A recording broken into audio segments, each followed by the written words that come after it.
Вот. Айтматов. Тюрикул. Так, после дела номер 4418. Мындан 85 жыл мурун 137 кишини атып өлтүрүп алып келип ушул жерге ыргытканда анан көмүп койгон. Сен душмансың, башка кишилерди аттарын ата деп аябай кыйнап, сабап, буттарын сындырганды ойлоп. Көрдүңөрбү бир факт. Турмушта ар кандай күндөр болот дечи. Бирок ошондон өткөн кайгы болгон жок мен үчүн. Эгемендүүлүктү жакшы түшүнбөй жатабыз. Себеби кандайдыр бир күчтөрдү же кандайдыр бир мындай бүгүнкү күнгө чейин мисалы чоң мамлекеттер бизге эмне деп айтып коет, мындай кылсак кандай болот дегенчи.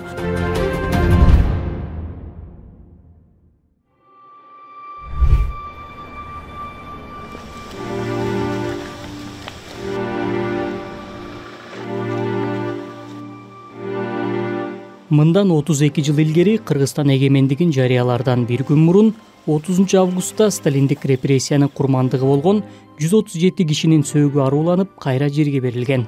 Бул өз учурунда тарыхый эс тутумду ойготкон, иденттүүлүккө таасир эткен чоң окуя болгон. Мындан 85 жыл мурун 137 кишини атып өлтүрүп алып келип ушул жерге ыргытканда анан көмүп койгон. Кыргыздын каймагы ушул жерге каза болгон. 91-жылы 30 август күнү сөөктөрдү кайра көмүп, тиги жакка 31 август күнү эгемендүүлүк жарыялаганбыз. Анан мен ойлойм, бул эки окуя бири менен бири абдан терең байланышкан деп. Анткени бул жерге ошол азыркы эгемендүүлүктүн негизин салып кеткен кишилердин сөөгү көмүлгөн. Албетте мен келгенде дайым биринчи ушул жерге келем. Ошол аталардын баарын эскерем. Кайра көмүлдү да алардын сөөктөрү. Азыр ошол жака баралы. Ал жерде Төрөкулда жатат, Чыңгызда жатат, 137 киши ошол жерде жатат.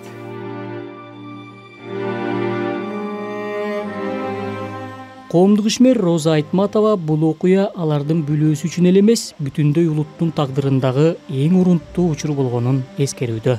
Мына эми аталардын сөөгү кайра көмүлгөн жерине келдик. Бул жерде берде жаткан адамдардын фамилиялары алфавит менен берилген. Мына Абдрахманов Абдрай, Абдрахманов Жусуп, Абдуллаев, Айдарбеков, Иманалы мына ушул экен. Айтматов Төрөкул. Мына менин атам жаткан жер. Жазуусу да. Бул жерге гүл коюп. Анан атам менен ушинтип учурашам.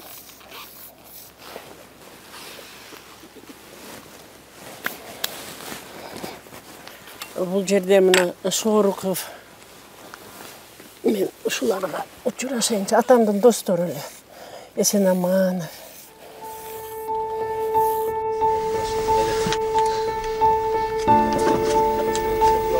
Сталиндик репрессия маалында 1938 жылы 5-8 ноябрь түндөрүндө 137 киши атылып, кыш бышыруучу чакан заводдун эски мешине көмүлгөн. Алардын катарында Кыргызстандын 20-30 жылдардагы көрүнүктүү саясий, мамлекеттик жана коомдук ишмерлери Жусуп Абдрахманов, Баялы Исакеев, Төрөкул Айтматов, Иманалы Айдарбеков, кыргыз адабияты менен искусствосунун көрүнүктүү өкүлү Касым Тыныстанов баш болгон инсандар болгон. Бул жай 90 жылдардын башына чейин жашыруун сыр катары сакталып келген. Балким ошол бойдон сыры ачылбай да калмак. Доор алмашып эгемендик урааны ташталып жаткан учурда Таштөбө айылынын тургуну Бүбүйра Кыдыралиева атасынын керезин ошол кездеги мамлекеттик коопсуздук кызматында иштеген Болот Абдрахмановго жеткирген. Ал эже менен мен 90 жыл декабрда жолугуп ал Оозеки ушул жердеги болгон окуяны айтып берген ошондо атасынан калган аманаты. Анан эже кар эригенде жазында келсек болобу дегенде макул деген апрелдин 30-unda 91-жылы келип уш жерде өйдө жакта тиги жерде НКВДнын эс алуу жайында атасы кароолчу, энеси аспозчу, ошондо эже болсо 8 жашар кыз. Ошондо ноябрь айында кароолчу өзүнүн үй бүлөсүн ылдый айылга барып таштайт. 2-3 жумадан кийин келсе, эже байкайт да ушул эки жерде мурун ошол Фрунзеден кирпичтерди жана НКВДнын коттедждерине ташыбай уш жерден кичинекей кирпич завод кура коюптур. Ушул эки жерде мына кирпичтерди уш жерден бышырчу экен да, уш печканын ичинен. Анын үстүндө кичинекей бир этаж имаратты эже 2-3 жумадан кийин ноябрда келсе, имарат узулган, урап калыптыр. Атасынан сурайт, бул эмне десе, бул шамал бузуп койду дейт. Бирок 78-жылы көз жумарды ушу атасы аманат кылып айттыр, кызым, баягы жерде сен ойногон кирпич жасаган мештин ошол жерде адамдардын сөөгү бар. Мүмкүнчүлүк болсо, шарт болсо ошону айтып кой деп өзүнүн баягы көп жылдан бери сактаган сырын кызына айтып кетет. Бүбүр эже болсо ошол сырды сактап Горбачев бийликке келгенде бая билесиңер, перестройка, демократия, ачык айтуу деген заман келгенде, убакыт келиптир деп ошондо ушу 90-жылдары айтканга аракет кылып, анан ошондо мен анда КГБнын жаш кызматкеримин, капитан, ошондо жолугуп калып, эже ичиңиздеги сырыңызды айтып бер десем, ушуну айтып берип атпайбы. Анан апрелде келгенде ушул жерди көрсөттү. Анан биз КГБнын жетекчилигине мен рапорт кылдым, ушундай маалымат барды, казалык деп, алардан макулчулугун алып алып, илгерки 38-жылкы кылмыштарга тиешебиз жок деп далилдеш үчүн биз ачалык ушул экини. Биз ачалык деп мен көгөрүп туруп алдым дагы, ойлойм. Ошондо дагы мен эжеге берген ушул убадам ошо болчу да, мен ушул экини аягына чыгарам деген. Мына 3 метр тереңдиги, узуну туурасы 3 метр уш жерге 137 кишинин сөөгү жатыптыр.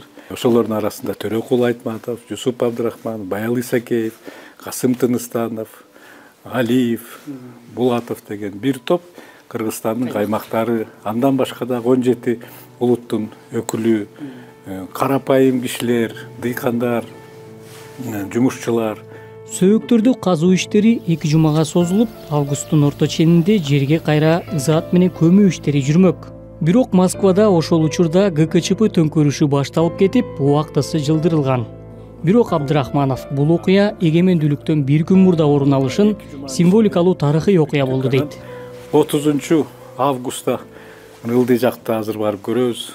Ушу болгон сөөктөрдү кайра коюу аземи болду. 31 августта эгемендикти жарыяланды. Мен ойлойм, ушул экинин бир байланышы бар да. Аябай мен ойлойм, ушул символикалык мааниси аябай терең. Эмне дегенде ушул эки эгемендикке күрөшкөн биздин ушул эки инсандардын сөөгү чыкканда, эртеси күнү ушул кайра ушул эгемендик жарыяланган, бул аябай туура деп эсептейм.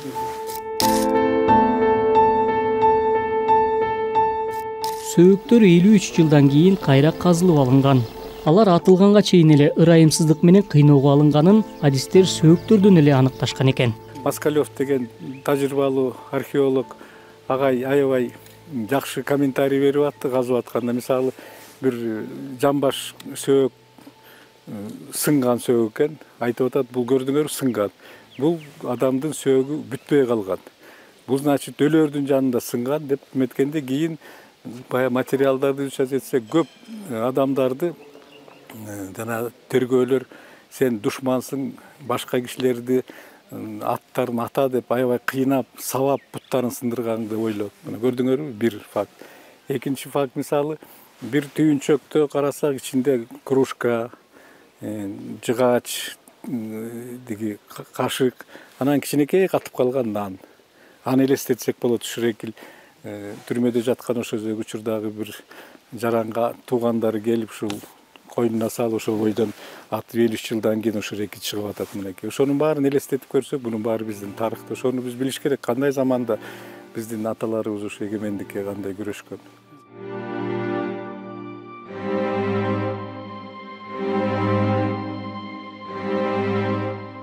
Мен Фрунзе анда Бишкекте элемин гезитке чыгып калды. Ушул биздин Борбор шаардан 30 километр аралыкта Чоң Таш жакта кандайдыр бир көп сөөк көмүлгөн жер табылды. Ошону казып атышат деп. Анан бирок кайсы жыл, эмне эч нерсе айтылбайт. Анда белгисиз да. Москвага келип биздин постпредствонун мейманканасы бар эле, ошол жерге келсем, менин бир жердешим Октябрин Садыров деген жийделик. Ошол менин астыман неме менен түшүп келатат, тиги тепкич менен. Мен өйдө чыгып баратам. Экөөбүз учурашып калдык. Анан ал айтты, сиз уктуңузбу, атаңыздын кагазы жана жерден табылды деп. Ой, мен тияктан келатам да билбейм да. Кантип 53 жыл жердин астында жаткан кагаз окулат экен десем, ой, мен гезиттен окудум эже. Мен калп айтмак белем деди. Анан эле башым уйгу, эмне болгонун билбей калдым. Анан нар ойлоп, бер ойлоп, анан иш кылып Бишкекке келдим. Келип эле анан Илгиз Төрөкуловго телефон чалдым. Десем, ал айтты, чын деди. Сөөктөрдү казуу 1991 жылы 12 июнда башталып, июль айында аяктаган. Алардын айрымдарынын чөнтөктөрүндө сакталып калган соттун айыптоо бүтүмү болгон. Айтматов, Төрөкул. Так, после дела номер 4418. Атайын ошол жерге салып койгондой да, чөнтөгүнө, көкүрөк чөнтөгүнө. Бир 50 жылдан кийин балдарым таап алсын дегендей кылып. Эми ошондо 4 кишинин кагаzy табылды. Жусуп Абдрахманов, Абдрай Абдрахманов, Булатов атын унутуп атам. Анан биздин атабыз.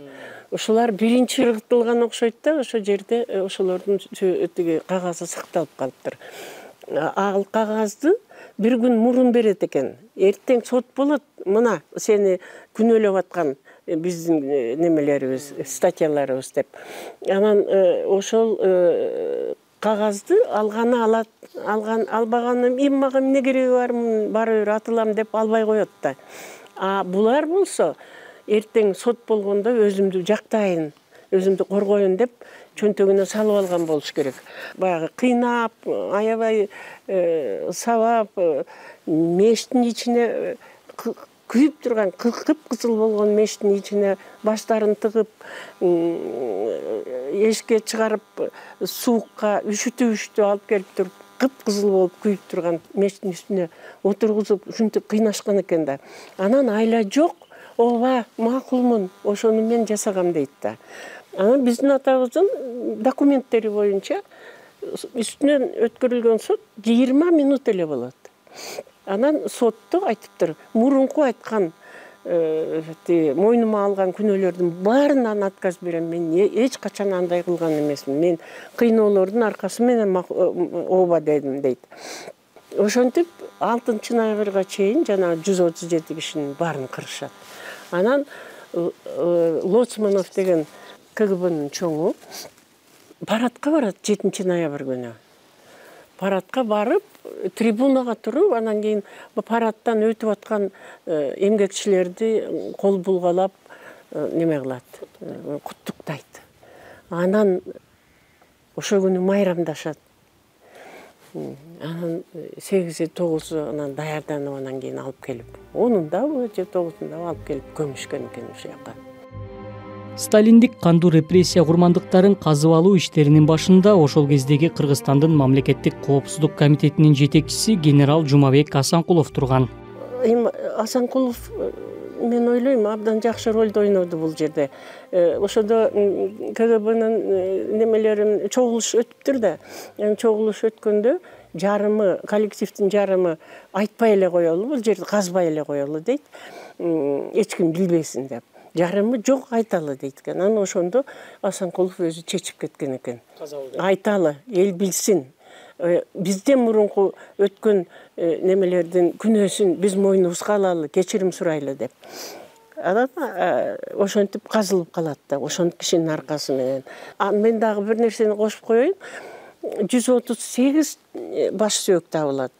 Ошо 138-чи аял киши экен. Анын 34-чү размер туфлиси табылат. Анан ал эмне болгон аял, кандайча болуп аякка түшүп калды, сыягы чакырышканбы бир нерсе болуп, анан баягы элге айтып койбосун деп ошол жерден эле атып өлтүрүшкөн окшойт. Анын сөөгү тикесинен турган экен. Ошо казганда табышат.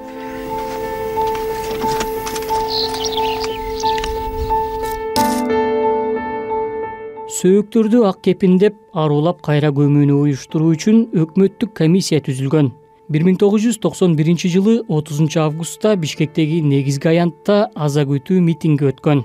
Кайра көмүү боло турган күнү эртең менен тиги эски аянтка чогулдук баарыбыз, грузовой машинелер турду, жанагы лафеттерге сөөктөрдү комплект кылып койгондо, ар бир лафеттин ящиктин ичинде бир комплект сөөк. Анан ал жерде митинг болду. Акаев сүйлөдү окшойт, Чыңгыз сүйлөдү окшойт. Анан азыр дагы эсимде жок. Анан кийин кошоктун музыкасы болду. Тим эле кишинин жүрөгүн жарат. Анан эми чоң ташка кеттик деп анан машинелер жыла баштады. Ошондо жанагы лафеттерде жаткан сөөктөрдүн балдары машинелердин артынан чуркап,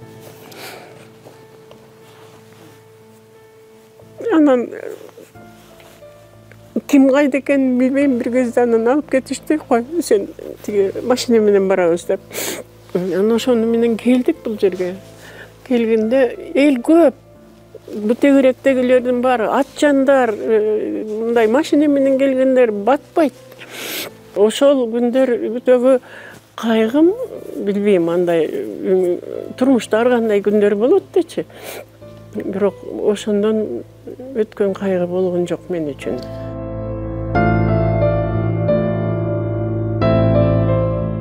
Төрөкул Айтматов атылган кезде анын тunu уулу, залкар жазуучу Чыңгыз Айтматов болгону 10, Илгиз 7, ортончу кызы Люция 3 жашар болсо, бир туугандардын кенжеси Роза 8 айлык ымыркай экен. Атабейит деген аталышты кезинде Чыңгыз Айтматов сунуштаган. Залкар жазуучунун көз өткөндөн кийин өзүнүн сөөгү да Атабейитке жерге берилди. Мына эми бул киши да быйыл 95-ке чыгып атат. Атасы 120-га, өзү 95-ке чыгып атат. Ошон үчүн бул кишини дагы эскерип коюш керек.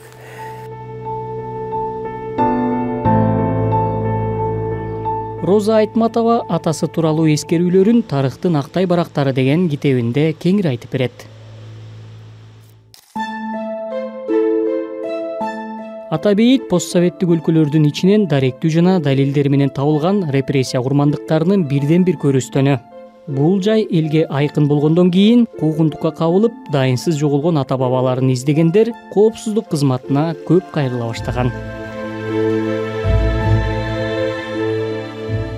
Элдердин баары тең ушул экинде эгемендик келди, биздин баягы жабык тарыхтын барактары ачыла баштады деген ишенич пайда болуп, ошондо көп арыздар, каттар КГБга барды да, түшө баштады. Менин атам кайда, менин атамдын актайсыңар, качан актайсыңар деп миңдеген каттар келди. Ошол экинде биз активдүү бир нече жыл иштеп, анан мен 2 жыл, 3 жыл мурун 10 томдук китепти бүттүк. Ошо Кыргызстандагы репрессияга душар болгондордун тизмесин тиздик да. Ошонун арасында мынакей 7 областтын тургунду, 55 улуттун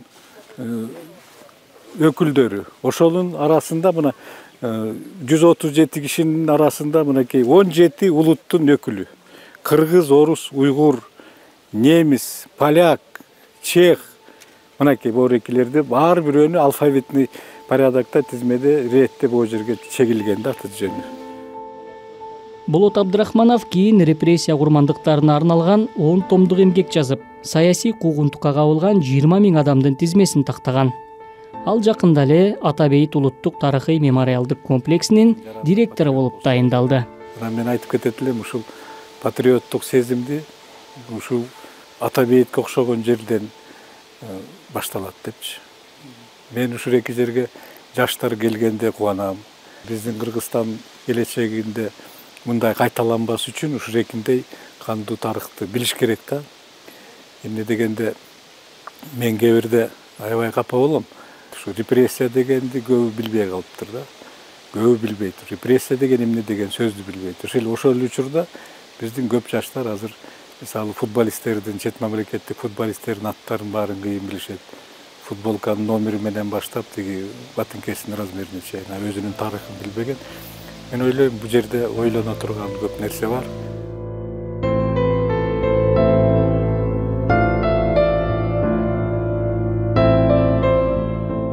Айрым тарыхчылар бул эки окуяны сөөктөрдүн табылышы жана кайра жерге берилишин жаңыдан эгемендүүлүгүн жарыялаган жаш мамлекет үчүн бир жагы улуттун рухун көтөргөн, бириктирген көрүнүш болсо, экинчи жагы келечекте кандай мамлекет курасың деген чоң сабагы бар эле дешет.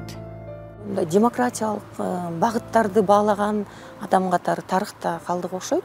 Себеби бүгүнкү күнгө чейин мен мисалы башка өлкөлөрдүн изилдөөчүлөрү менен сүйлөшүп калган учурда мындай өздөрүнүн суктануусун, же болбосо өздөрүнүн мындай баа беришет да. Бизде ушу балким бийлик өкүлдөрү башкача ойдо болгону менен бизде коомчулуктун активдүүлүгү өтө жогору да.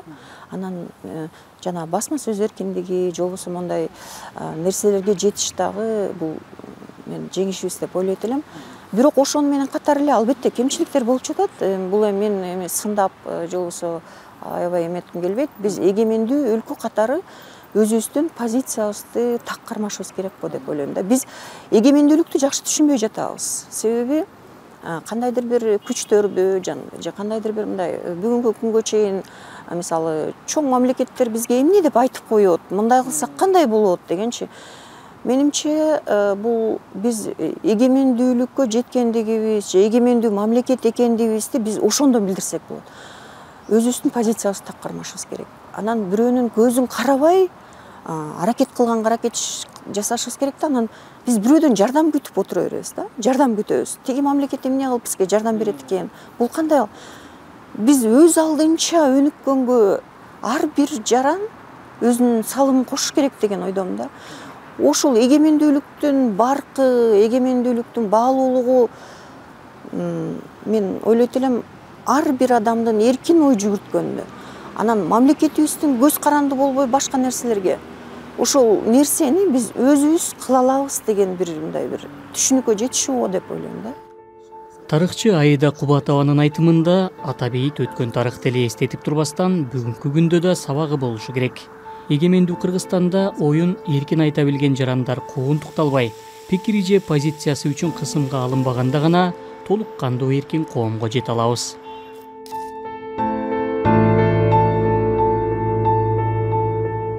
Максат Жангазиев, Азиз Самарбеков, Азаттык, Бишкек.